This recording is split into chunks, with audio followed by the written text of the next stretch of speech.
So, now you understand the role of intensity in both small angle and wide angle, how that intensity is helping to correct the information about the structure.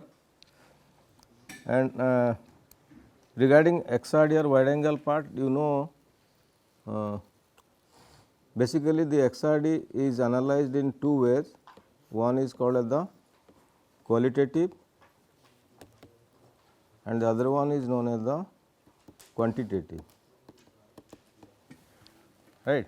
We have already discussed about this qualitative part, from where you can get the structure, shape, size, lattice parameter, all those things from the peaks, because whenever you are telling an XRD pattern, it has two parts. One is the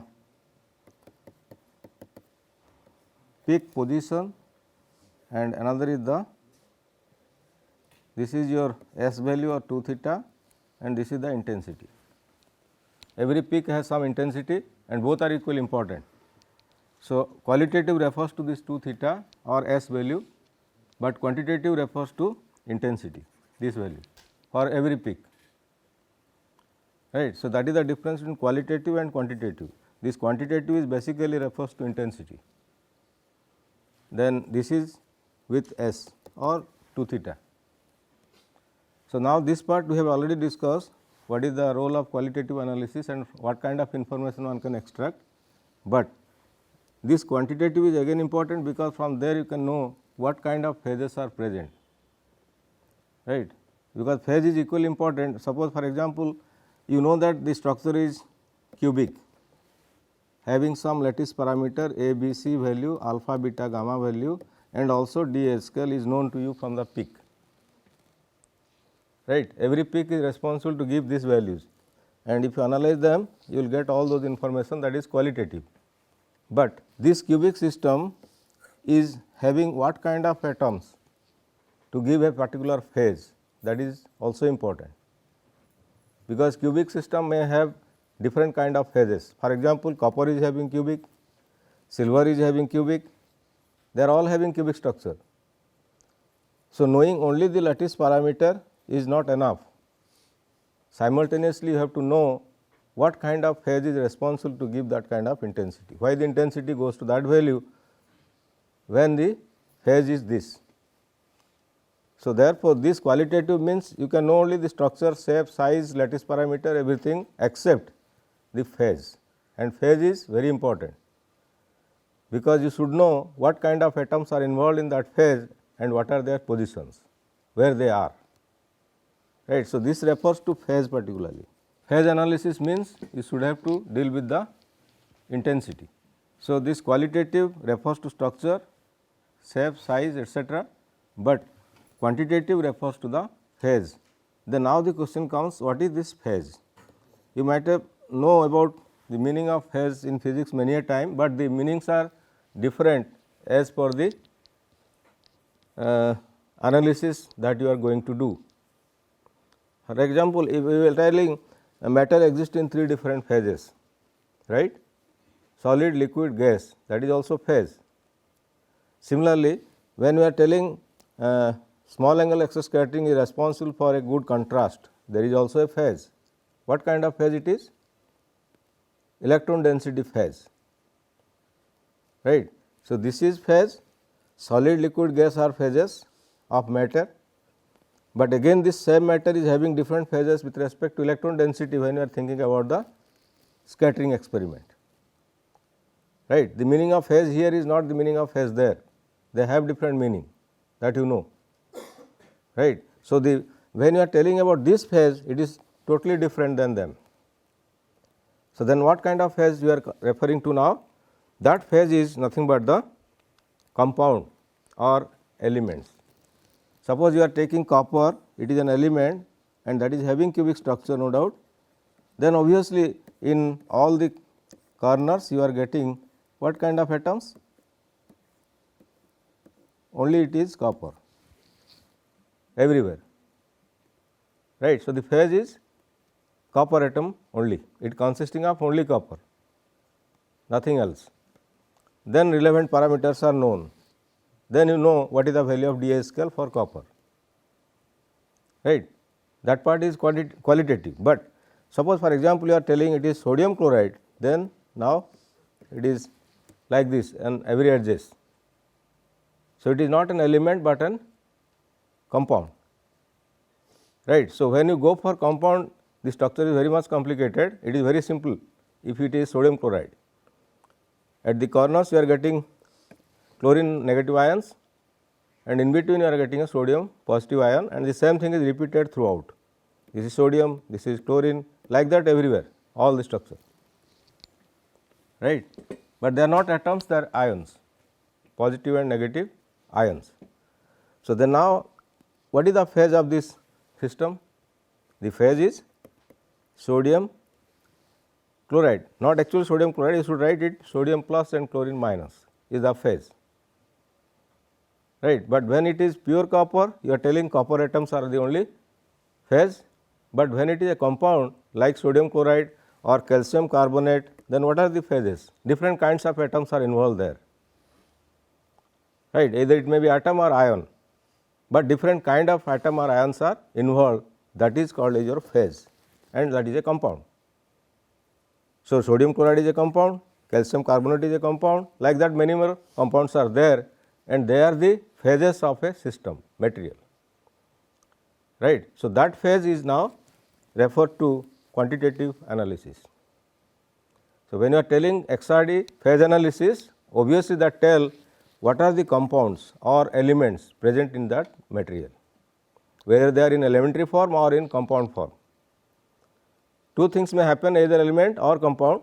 If it is pure, then it is atom only, element, but if there are more than one atom involved there or ion involved there, then they are all compounds. So, sodium chloride is a compound, calcium carbonate is a compound, like that many more compounds are there that you know.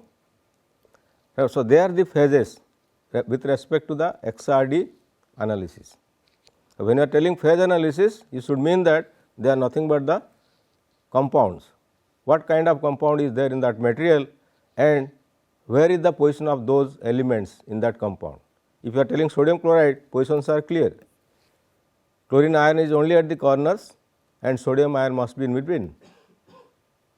So, position as well as what kind refers to the phase, right. So, phase means you should know what kind of atom or ions are involved there and where are their positions. Both are included in phase, and therefore, phase analysis is rather complicated than structure analysis, right. You can know what kind of crystal structure is there from qualitative, but when you go for quantitative, there you have to get the phase, what kind of phase is there in that system. And again the phases are very much complicated sometimes, because here there are 2 elements, here there are 3 elements, there may be 5, 6 elements at a time to give some compound in some materials. So, you have to know what kind of atoms are present and what are their position in the crystal structure, they are very important. So, then now you know every atom is responsible for an atomic structure factor, that you know every atom is responsible for an atomic structure factor, and if there is a compound, obviously different kind of atoms are there, then they will responsible for a form factor. So, phase refers to form factor, but each and individual atom refers to atomic structure factor. These two are important for intensity analysis, because intensity comes from them only, right. When there is an atom, electrons are involved and scattering or diffraction process comes from the electrons cloud, and that is explained by either atomic structure factor or form factor. This form factor is basically this phase, right. Form factor is responsible for the phase, means what kind of compound is involved there, that is the phase. Then, so now the question is how to go for quantitative analysis and what precursive measures one has to take in order to analyze the phase properly, right. So, now the first thing is that whenever you are telling about the intensity, one should have to take care about many things. What are the things that one has to take care of to get good intensity, to get good phase, or phase analysis will be proper. Unless intensity is good, you cannot do the phase analysis, and to collect the good intensity from a material, you should have to take some precursive measures. And the precursive measure first that I told, here is a source, here is the sample, here is the detector, right. So, now the first is the source must be a powerful source. Powerful source means intensity should be good enough, flux should be very high as possible. But in case of laboratory source it may not be feasible, but in case of synchrotron it is feasible. What kind of sample you have, depending on that you choose whether I will go for laboratory system or synchrotron system. That depends on the sample under analysis, what kind of sample you are dealing. Then same time detector is also should be very sensitive to X-ray photons, right. Even if the very small amount of X-ray photon is coming and reaching there, it should detect, then only it is a good detector with proper sensitivity. Detector and sensitivity are different. Detector can detect, but unless it has good sensitivity, it may not detect all the photons. It may be a detector, but unless it has a good sensitivity, it may not detect weak photons which are less energetic, which are again important for phase analysis, right, because intensity ultimately come from this detector. Whatever intensity is measured here, it is measured by whom? By the detector. So, if the detector is not good quality, then obviously you are losing some information with respect to the scattered X-ray photons, and hence the intensity will be improper. Whatever should come, it will not come. So, first thing is source, second thing is sample, and third thing is detector. All plays equal role to get good intensity. So, depending on your system or sample under investigation, you should have to select your source and detector, and they must be compatible, right. If you take very high flux source, accordingly you should have to take a very high sensitive detector, right. Both are equally important. If source is very having high flux, then at the same time you have to select a proper detector. So, if it is weak, there is a separate detector. If it is strong, there is a separate detector. All detectors are not same. Depending on the source, you have to select the detector. So, then now the question comes for the sample. Can you take any sample for XRD analysis, or there is some limitation? Suppose for example, you are going to do some XRD analysis. Can you take the sample in any form, or some restrictions are there to go for XRD pattern? XRD means generally it is powder diffraction, right, powder diffraction. And why it is called as powder? Suppose I will take a copper piece, right, piece of copper in the form of thin film, and put under the sample position for diffraction pattern, and make the powder, same copper, make powder, then take the diffraction pattern. Are they same or different? Take a copper plate or thin film of sample dimension and make copper powder, make the pellet, then take the same dimension. Whether both will give the same pattern or different pattern. One is thin film, another is powder. Same copper, both are copper, but one is powder, other is film. Powder can be made film by making pellets, right. When you press the pellet, then it will give you a film. If the pressing load is very high, then it will give you a thin film. But one is simply plate, another is powder make a plate. Both are different. So, whether the intensity corresponding to those two kind of copper samples are similar or different. What is the difference between a bulk and thin film? How can you distinguish a bulk sample from the thin film sample? Huh? No. What do you mean by a bulk sample and what do you mean by a thin film? Now, that part is all right, but I am telling in terms of atomic arrangement. That is very important to understand. Atomic arrangement, that will decide whether it is thin film or powder, nothing else. So, the atomic arrangement in thin film is same as that of bulk or nano, or they are all different. They are all different, that is why I call them, one is bulk, one is thin film, other is nano. Only in their atomic arrangement, nothing else. Because atomic arrangement is responsible for all the properties because of their interaction. So, how you put your atoms? By manipulating the atoms, you are getting thin film, bulk, and nano. This is just manipulation. How to do it? That is different question, but one has to do if you want it. If you want bulk, you arrange them. If you want thin film, you can arrange them. If you want nano, you can also arrange them, and we are getting it. There is nano gold, there is bulk gold, there is thin film gold, all are feasible, but their behaviors are all different, properties are all different. Although gold atoms are involved, but the property of thin film gold is never same as nano gold and never same as bulk gold because of the atomic interaction. So, how you are manipulating the position of the atoms in the material will give you these three different types. One is bulk, thin film and nano. Same material may be existing in three different forms. One is bulk, second is thin film, third is the nano, and it is only on the basis of arrangement of the atoms in that material, how you are arranging them, right. So, when you are telling it bulk, what is the arrangement? Atomic arrangement, how the atoms are placed when it is bulk, and when it is thin film means it is just like this. So, the atoms are put on the surface, right, because there is no thickness. Thickness is very extremely small in comparison to atomic size.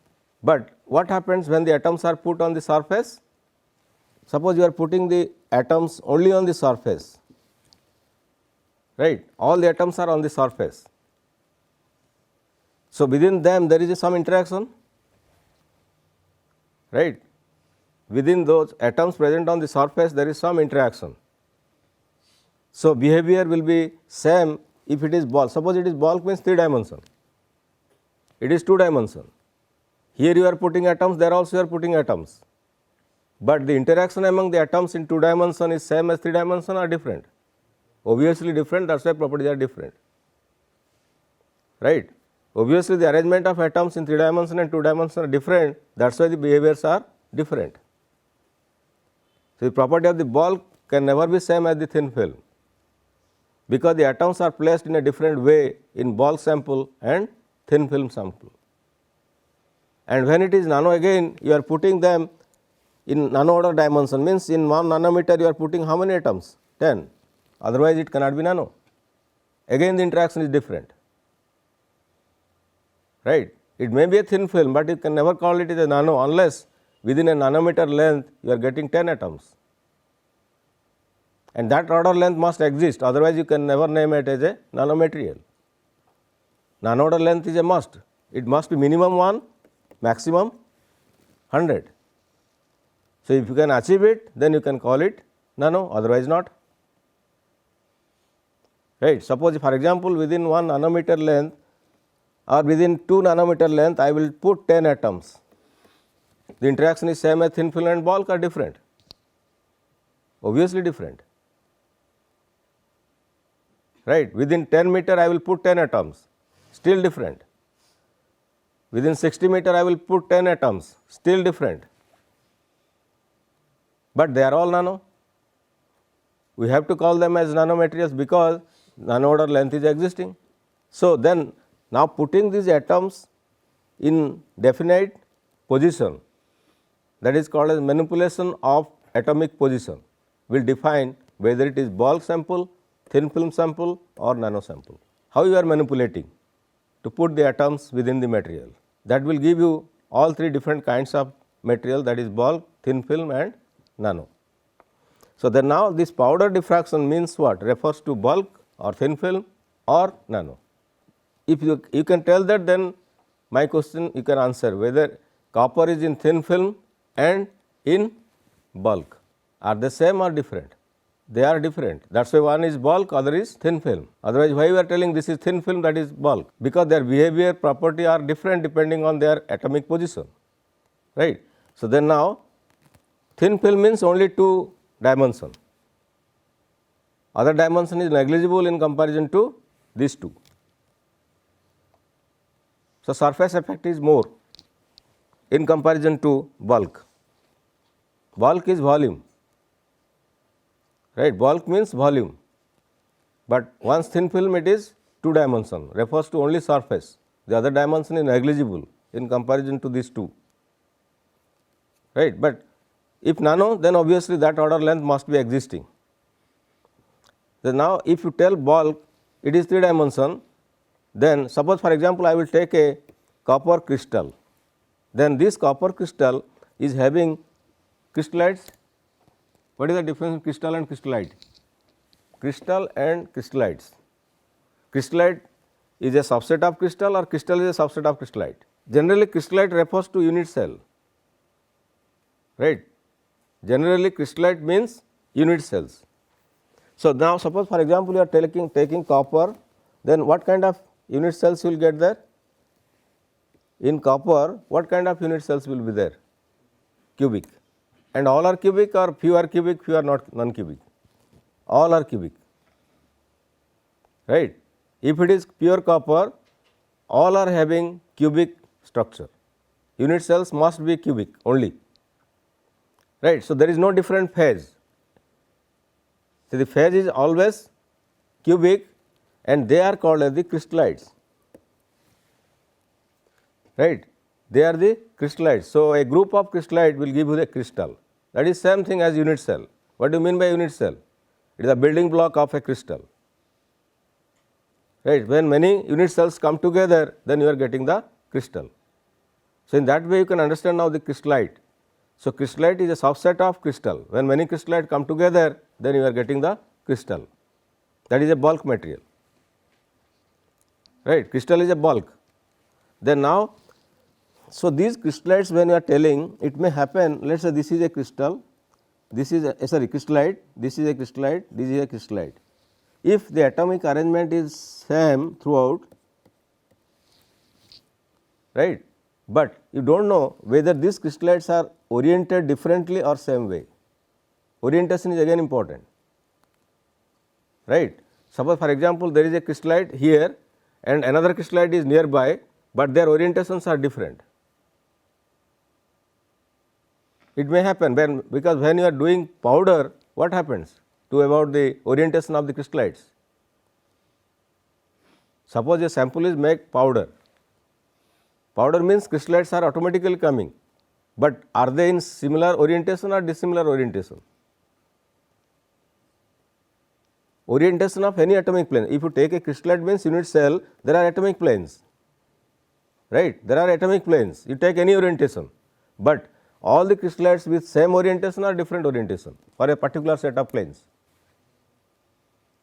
They are different if it is powder, right. They are different and that is the reason why you are making it powder, to get crystallites in different orientations, right. To get crystallites in different orientation. Then why you are taking different orientations to make it powder? If you will not make it different orientation, is there any problem? You are making powder only to make their orientation different. Powder sample means you are putting the crystallites in different orientations, arbitrarily oriented. All atomic planes are arbitrarily oriented, then only you can tell it is a powder sample, otherwise not.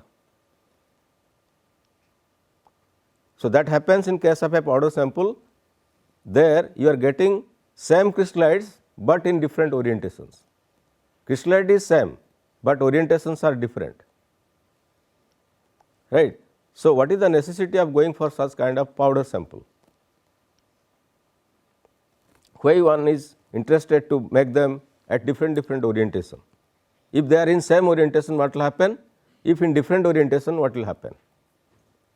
Let us think about a single plane. Let this is in one atomic plane, atoms are here, another atomic plane, atoms are here. I am taking a part of the crystallite, unit cell,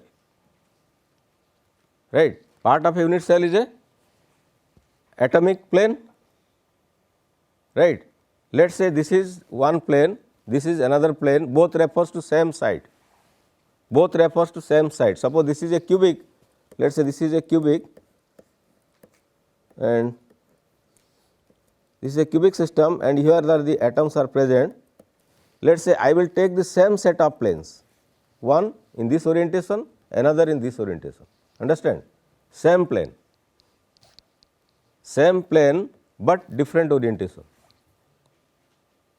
Orientation means that right? They are not oriented equally.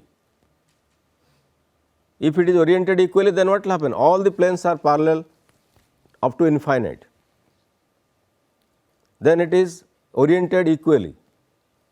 But if not, then it will happen. Orientation is different for all the planes, atomic planes. Then if they are equal like this and if they are unequal like this, is there any difference or same? Equal means all atomic planes are parallel to each other all the time throughout the crystal. It means it is repeated infinite times. Right? Every plane is repeated. But if it is unoriented, then what will happen? It is not repetition. One is in this side, another is in this side, another may be in this side. So, different, same plane but oriented differently. Right? Their orientations are different. Then this is good for intensity or this is good for intensity. That will tell you why people go for powder diffraction. Only for orientation, nothing else. Powder you are making only for changing the orientation. Then that orientation makes better intensity or less intensity. If unoriented, intensity is good, or when oriented, intensity is good. You understand what I am telling? Oriented, unoriented. When oriented means all the atomic planes are parallel to each other. There may be different crystallites, but all are oriented equally. But unoriented means if one unit cell atomic plane is this orientation, another unit cell orientation is this direction. They are unoriented.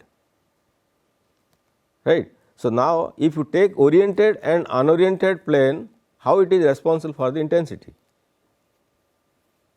Because intensity is ultimately coming from the powder pattern, right? You are making powder to get intensity.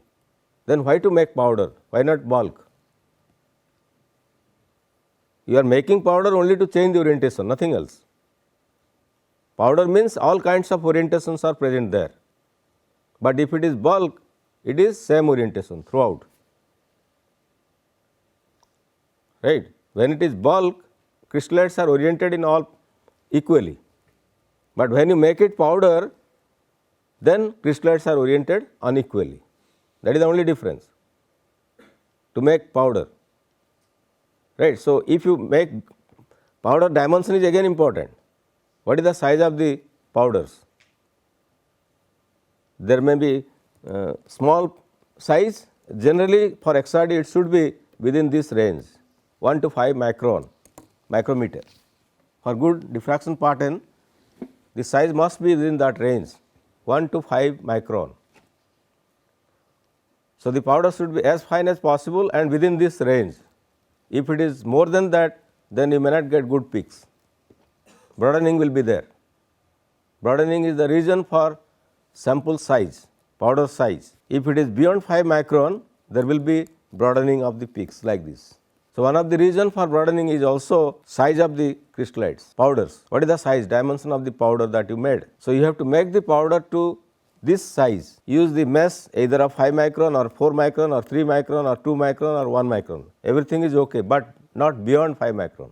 Right? You may take 1 micron, you may take 2 micron, you may take 3 micron, 4, 5, but not beyond that to have a good XRD pattern. Because if you go for more than 5 micron, this thing will come. Broadening is a must, right? So, that is why I am told you, broadening never gives you the size goes to nano order. This is one of the reason. If the powder you will make bigger size, then it will also broaden. Then how can you tell that there are nanocrystallites from the broadening of the peak? Because crystallite size is measured by Deviser's formula using the same relation that gives the crystallite size. Sometimes it goes to nano order, but it is never true. It should not, because there are many reasons to get broadening, and one of the reason is this. If the powder size is more than 5 micron, obviously it will broaden. That does not mean that the crystallite size is nano. Like that, many reasons are there. One of the reason is this, size of the powder. So, when the size of the powder is more than 5 micron, there is every chance the peak will broaden, right. Then now within this, suppose you are making it within 5 micron, then what will happen to the intensity? So obviously within that 4 micron range, you are putting the crystallites in different orientation, right? Powder means you are putting the crystallites in different orientation. Then if you put them in one orientation and different orientation, is there any difference for intensity or same? Could you follow? Suppose there is a plane here, one plane, this is a plane in this orientation, another plane, same atomic plane, but I am putting in this orientation. These are atomic planes. I am not telling crystallite. Atomic plane is a part of the crystallite, right? Atomic plane is a part of the crystallite. So suppose you are selecting one such atomic plane is this and another is this. That means it is the two part of two powders, right? Within powder, crystallites are there. Within the powder, crystallites are there. Powder is not a crystallite, right? Powder is not crystallite. Within the powder, crystallites are there, and they are again with different orientation, right? That's why when you make it thinner, size is smaller, the orientation is better and better. As you make it small size, the orientations are abruptly changing and it is good enough. That's why you are making smaller and smaller size. Unless you make it smaller, the orientation is not good. And you are making powder to only make different orientation. So when you go to reach to that order size of the powder, then there will be different orientations available within the powder.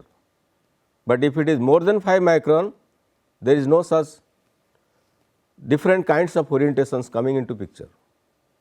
That's why size is important. What is the powder size? Right. So when the powder size is within this limit, then whether the orientations are same or different. Atomic planes of crystallites present in the powder are same or different. They are different, right? They are all different. Although same crystals are there, but still their orientations are different. Then what is the reason for making them different orientation? Suppose for example, next page. You see, suppose here is an X-ray beam comes and here is your sample, right? You are putting the sample on the path. Which is powder? Generally you are collecting the incident X-ray comes, then incident on this sample holder where the sample is put, and now from here you are getting the diffraction intensity that is detected here, right? At different angles you are collecting the intensity data. Then if I will put here powder and thin film, whether these intensities are same or different. Thin film and powder, same type of material, one is thin film, other is powder. As the example I told copper, you take copper powder and you take copper thin film. Copper powder is having same crystallites, copper thin film is also having same crystallites, but orientations are same or different. Because if you take a copper, nano copper, thin film copper and bulk copper, what is the basic difference? All are copper atom. Everywhere you are getting only copper atom, right? But one is called bulk copper, another is thin film copper, third is nano copper. What is the difference then? If it is bulk, 3-dimensional arrangement is there. If it is thin film, 2-dimensional arrangement is there. But if it is nano, may it be 2 or 3, does not matter, but there should be nano-order length. Right? There should be nano-order length, may it be 2 dimension, 1 dimension, 3 dimension. Once it comes into picture, then only it is called as a nano, otherwise not. Maybe 1 dimension, maybe 2 dimension, maybe 3 dimension. So in case of, you can tell in case of bulk, if nano is coming, you can no more call it as a bulk, rather it is a nanomaterial. Right? Suppose there is a bulk sample and within that bulk sample you are getting nano-order length, then it is no more bulk, rather it is nanomaterial, because one of the dimension is having nano-order length. So long as nano-order length is not existing either in 1 dimension, 2 dimension or 3 dimension, you can never call it as nano. Once that length comes into picture, then obviously it may be thin film, may be bulk, everything is nano. So that length order is very important. When that length order is coming to the material, may it be thin film, may it be bulk, but obviously they are nanomaterials. Then now if you are telling that the if you take powder here, you are putting the powders, that means you are putting the crystallites in different orientation, right, putting the crystallites in different orientation, that is powder sample. So, generally how we are collecting the X-ray XRD pattern, what happens there? Is everything is fixed or something is movable? This is the beam, X-ray beam coming, this is the sample holder and this is the detector. So, when data is collected with the detector, all the positions are fixed or some positions are changed, because you are getting the graph which is 2 theta versus intensity, right. 2 theta versus intensity, then this 2 theta is varying or remaining constant? This 2 theta is changing or constant? Changing, right. Then which one is changing, so that you will get 2 theta value changing? You know the understand, here is a source giving X-ray beam, collimated beam is coming and incidenting on the sample which is powdered, and then it is diffracted from the crystallites, right. It is diffracted from the crystallites. Then how you are varying this 2 theta? Otherwise it is not an XRD pattern. XRD pattern means it is intensity versus 2 theta, right. Then how you are changing the 2 theta values for an XRD pattern? What we are doing? You see, suppose for example, let us say this is a one plane, X-ray comes then goes like that. So, this angle is if theta, then obviously can tell this angle is 2 theta, right. Incident direction to diffracted beam direction is how much now? 2 theta. Grazing angle is theta, but the angle between incident and diffracted direction is how much? 2 theta, and this is one such atomic plane I am showing, one plane, right. One atomic plane is like that. Then let this plane is now coming in this way, source position is fixed, right, source is coming in that direction, but what about the glancing angle? Glancing angle is same or different? It is different, right. So, when the orientation is different, glancing angle is different, 2 theta is also different, right. Could you follow? If suppose atom is in this plane, incident beam comes here, then diffracts. If the orientation goes like that, that will also diffract or not. But what will happen between this position and this position? It is different or same? It will be different, because grazing angle depends on the orientation of the plane with respect to incident beam, right. If this is the direction of the incident beam and this is your plane, then this angle is theta, right. But if I will take the plane like that, then which angle is your theta? This is your theta. When the orientation is different, theta is obviously different, and if theta is different, 2 theta will be different, right. That means when you are telling that 2 theta is changing, what you are doing? You are rotating this sample holder, right, so that all kinds of orientations are coming into picture. All kinds of orientations available in the powders will interact with the same X-ray beam going in one direction, right. So, therefore, when you are rotating, suppose for example, at this angle there is 1 theta value, there is some intensity, right. At this orientation there is 1 theta value, 2 theta value, hence intensity is 1. But when it changes to another orientation, what will happen? Whether 2 theta is changing or same? 2 theta is changing. So, when 2 theta is changing, all oriented crystallines are coming into picture, all crystallites, whatever is there on the path, right, all are coming into picture, and they may have different orientation for the same plane also, right. But at that angle, whatever is coming, they have a particular grazing angle with respect to that atomic plane, which are oriented differently, then gives another intensity pattern, right. So, with respect to 1 theta, you are getting one intensity, right. With respect to 1 theta value, grazing angle is if theta, then you are getting one intensity. If you change the orientation, theta will change, 2 theta will change, intensity will be changed,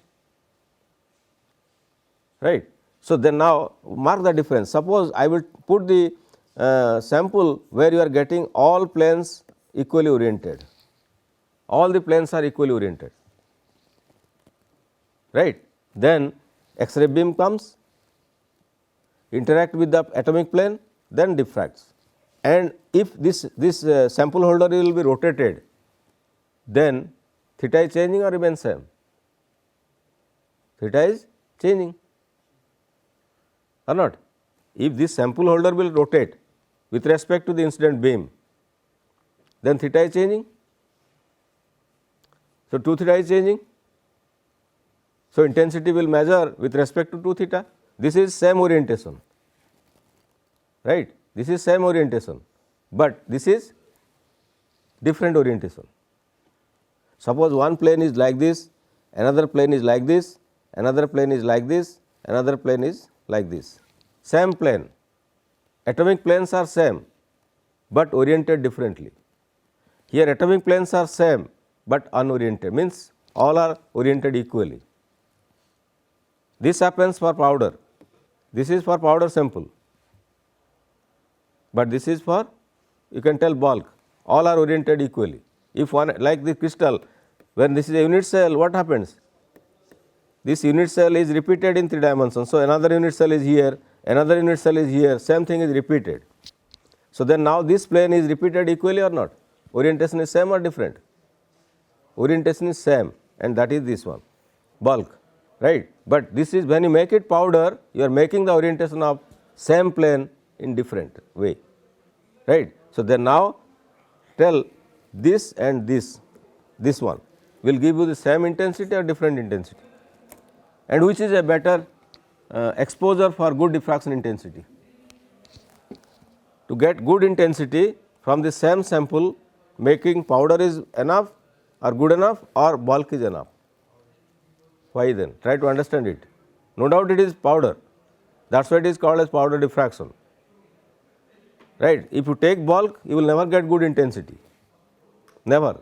But when make it powder, you will get good intensity, and try to analyze why the intensity is good when the orientations are different. And that is the reason why we are naming that as powder diffraction. The diffractometer that which gives the XRD pattern is a powder diffractometer. Powder means you should have to make the sample powder only, right. So, when it is made powder, orientations are all different, but still gives better intensity, right.